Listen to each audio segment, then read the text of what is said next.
পার্থ ভৌমিকের দিকে একটা অংশ আর একটা অংশ অর্জুন সিংয়ের দিকে একটা অংশ ছোট ছোট হয়ে যাচ্ছে নাকি? খুব সব ভাগ হতে হতে ওরা শেষ হয়ে গেছে, আর কিছু নেই।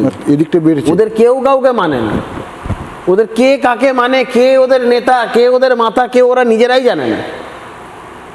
ব্যারাকপুরে তৃণমূলের একজন কাউন্সিলর, সে কদিন আগে একজনকে মারার অভিযোগে সে এখন জেল খাটছে।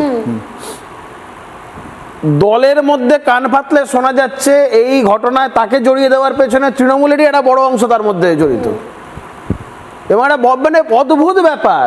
এবং আমি শুনছিলাম ব্যারাকপুর কোর্টে, আমি তো পেশাগতভাবে উকিল, যেদিনকে ওই রবীন ভট্টাচার্যকে ওনাকে যেদিনকে কোর্টে প্রোডাকশন করেছিল,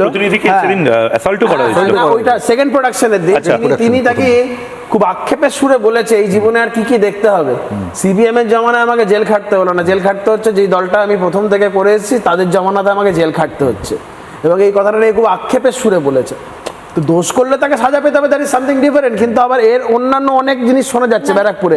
পার্থ ভৌমিক আবার অন্য কোনো ব্যক্তিকে ওই সিটে প্রজেক্ট করতে চাইছে নোয়াপাড়াতে। এটা ঠিক, মানে তৃণমূল এখন হয়ে গেছে যে আমি যদি আমার লোক বা আমি যদি না পাই তাহলে অন্য কেউ টিকিট পেলে আমি তার ভোট কাটবো, আমি তাকে জিততে দেবে না। এটা তৃণমূল কংগ্রেসে চলছে।